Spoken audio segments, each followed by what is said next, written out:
আজকে একজন আক্তার হোসেনের উপরে হামলা মানে আমরা মনে করি 24-এর গণঅভ্যুত্থানের উপরে হামলা।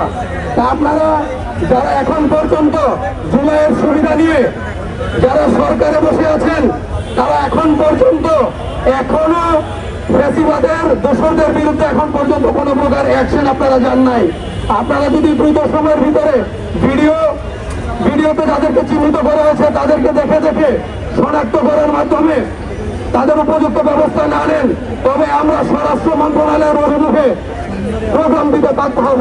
আমাদের উত্তরের পক্ষ থেকে আমরা জানাচ্ছি, এমন আওয়ামী লীগের দেশের যারা এখন পর্যন্ত সক্রিয় আছে, দিল্লির ইশারায় যারা এখন পর্যন্ত দেশে অস্থিতিশীল পরিস্থিতি তৈরি করতে চাচ্ছে, দেশে বিদেশে ষড়যন্ত্র করে যাচ্ছে, তাদেরকে যেখানে পাওয়া যাবে সেখানেই তাদেরকে গণধোলাই দেওয়ার জন্য আমরা আহ্বান জানাচ্ছি। জনগণকে সাথে নিয়ে আমরা তা প্রতিহত করব এবং আমরা আহ্বান জানাচ্ছি অন্তর্বর্তী সরকারকে, তারা যেভাবে ফ্যাসিবাদের দোষরদের যেভাবে তারা দুধ কলা দিয়ে তারা পুষছেন, আপনারা মনে রাখবেন এই আঘাত কিন্তু আপনাদের উপরও আসবে। আজকে একজন আক্তার হোসেনের উপরে হামলা মানে আমরা মনে করি 24-এর গণঅভ্যুত্থানের উপরে হামলা। তা আপনারা যারা এখন পর্যন্ত জুলাইয়ের সুবিধা নিয়ে যারা সরকারে বসে আছেন, তারা এখন পর্যন্ত এখনো ফ্যাসিবাদের দোষরদের বিরুদ্ধে এখন পর্যন্ত কোনো প্রকার অ্যাকশন আপনারা জান নাই। আপনারা যদি দ্রুত সময়ের ভিতরে ভিডিওতে যাদেরকে চিহ্নিত করা হয়েছে তাদেরকে দেখে দেখে শনাক্ত করার মাধ্যমে তাদের উপযুক্ত ব্যবস্থা না নেন, তবে আমরা স্বরাষ্ট্র মন্ত্রণালয়ের অভিমুখে প্রোগ্রাম দিতে বাধ্য হব। ইনকিলাব জিন্দাবাদ। সংগ্রামী ছাত্র বন্ধুগণ, এই পর্যায়ে আপনাদের মাঝে বক্তব্য রাখবেন জাতীয় যুব শক্তির বিপ্লবী মুখ্য সংগঠক জননেতা। বিএনপির ১/৬ সরকারের অনেক সমালোচনা আছে, কিন্তু এটা একটা ডেমোক্রেটিকলি ইলেক্টেড সরকার ছিল এবং সেই কারণেই সে অনেক কিছু সহ্য করেছে। সো আমরা যদি ওই জায়গাটায় যেতে পারি, এই জন্য কেউ কেউ আমাকে বলেন যে আমি বদিউল আলম মজুমদার স্যার থাকলে ভালো হতেন, যে আমি সম্ভবত ফেয়ার ইলেকশনকে অনেক বেশি ওভার এস্টিমেট করি, কেউ কেউ বলেন, কিন্তু আমি আসলে এটা করতেই চাই। ওটা করার কারণে নানান জনের দালাল হয়ে যেতে হয়েছে। তো আমি ওভার এস্টিমেট করতে চাই। আমি মনে করি একটা ইলেকশন এবং গণতান্ত্রিক ব্যবস্থা যদি থাকতে থাকে, কোনো না কোনো একটা সময়ে পরিবর্তনগুলো হতে বাধ্য। যে মিডিয়া মালিকের স্বার্থ রক্ষা করে যেন তেন রিপোর্ট করে, সেই মিডিয়া দিনের শেষে আসলে ক্রেডিবল থাকবে না। একটা অল্টারনেটিভ মিডিয়া আসবে। আর দু একটা গ্লোবাল ফেনোমেনা যোগ করে আমি শেষ করতে চাই। একটা হচ্ছে অনেক ইনভেস্টমেন্টের মিডিয়া টিকে থাকবে কি না, এটা একটা প্রশ্ন।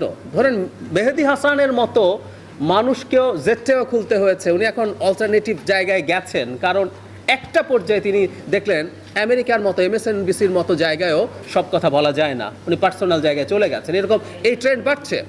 পিয়ার্স মর্গান ইউটিউবে চ্যানেল খুলেছেন, তাই না? সো এই ঘটনাগুলো ঘটছে, এটা হলো এক। দুই হচ্ছে আমাদের দেশে একটা নতুন অদ্ভুত ফেনোমেনন দেখছি, সেটা হলো অনলাইন থেকে যেহেতু একটা আর্নিং হয়, আমাদের মেইন স্ট্রিম মিডিয়াও অবিশ্বাস্যভাবে সোশ্যাল মিডিয়ার মতো কাজ করেন। যেমন রাশিয়া ইউক্রেনের যুদ্ধের সময় আমি আমাদের খুব গুরুত্বপূর্ণ কিছু মিডিয়ার হেডলাইন এমন দেখেছি যেটা অকল্পনীয়। আর এখন ইরান এবং ইসরায়েলের সময়ও মেইন স্ট্রিম মিডিয়ার আমি হেডলাইন দেখে আই ওয়াজ সো সারপ্রাইজড। এই ঘটনাগুলো কিন্তু হচ্ছে। এগুলো আসলে গণতন্ত্র বা অন্য কিছুর না, এর সাথে টাকা পয়সার প্রশ্ন আছে। সেজন্য আমার মনে হয় কোনো একটা পর্যায়ে একটা ক্রেডিবল মিডিয়ার জন্য, যেটা এখন গার্ডিয়ান করে, আমরা গার্ডিয়ান পড়লে নিচে এসে সে আমাদের কাছে টাকা চায়, ভারতের দ্য ওয়্যার ঘোষণা করে টাকা চায়, দ্য প্রিন্ট টাকা চায় যে আপনি আমাকে কন্ট্রিবিউট করেন সো দ্যাট আমি আপনাদের জন্য বেটার সার্ভিস প্রোভাইড করতে পারবো। সো ব্রিটেনে তো আর কোনো রকম চাপ নাই, তারপরও গার্ডিয়ান কন্ট্রিবিউশন চায়। এই কারণে চায় যদি সাবস্ক্রিপশন থেকে মুক্ত রাখতে হয়। তো এই ব্যাপারগুলো আমাদের সামনে হয়তো মাথায় রাখতে হবে। এবং আবারও একই এই আলাপ আলোচনা বা পদক্ষেপ, অগ্রগতি, কালচারের পরিবর্তন, সব কিছু আসলে কালচারের মানে আমাদের গণতান্ত্রিক পরিবেশের উপর ডিপেন্ড করে। আমি আশা করি আমরা একটার পর একটা নির্বাচন করে যেতে পারবো। এবং আমার একটা প্রিয় কথা আছে, 4টা নির্বাচন পরে যদি আমরা বেঁচে থাকি, আমরা যদি আবার একত্র হই, 4টা ফেয়ার নির্বাচনের পর আমরা বিভিন্ন ক্ষেত্রে বিভিন্ন সেক্টরে যা যা সংস্কার করার কথা আমরা বলছি, অনেক কিছুই হয়ে যাবে বলে আমি বিশ্বাস করি। Thank you. তো মাও জেদং কালচারাল রেভলিউশন করেছেন, তার অন্য উদ্দেশ্য ছিল, কিন্তু পিটিয়ে পাটিয়ে মানুষকে চেষ্টা করেছে তোমার কালচার আমি পাল্টাবো। গেছে কি? আসলে যায় নাই, এটা হয় না। শেখ হাসিনার সময় মিডিয়া যে জায়গায় গেছে, এখানে শফিক ভাই আছেন, শফিক ভাই না, আমি একদিন বিটিভিতে একটা টক শোর জন্য গেছি, প্রেস টিমের একজন ঘটনাচক্রে শফিক ভাই না, উনি আরেকজন গেছেন, উনি ভিজিট করতে গেছেন, আমার সামনেই বিটিভির লোকজনকে বলছেন যে এই যে সমস্যা আছে, এই যে এখানে বাজারে সমস্যা আছে, ওখানে আছে, এগুলো নিয়ে আপনারা রিপোর্ট করেন না কেন? মানে বিটিভিকে সাহস দেওয়ার জন্য, অভয় দেওয়ার জন্য বলছেন আপনারা এটা করেন কি? এটা আমার নিজের সাক্ষী। কিন্তু বিটিভি কি করেছে? এখনও খুব করছে? উত্তর হচ্ছে করছে না। কিছুটা পরিবর্তন আছে, আমরা টকশোতে গিয়ে সরকারের সমালোচনাও করেছি, কিন্তু এখনও সে ওটা করছে না, কারণ আসলে ওর ওই কালচারটাই নেই, ওই কালচারটাই শেষ হয়ে গেছে। যে পুলিশ ধরে ধরে পেটায়, পুলিশের শুরুই হবে একটা গালি দিয়ে।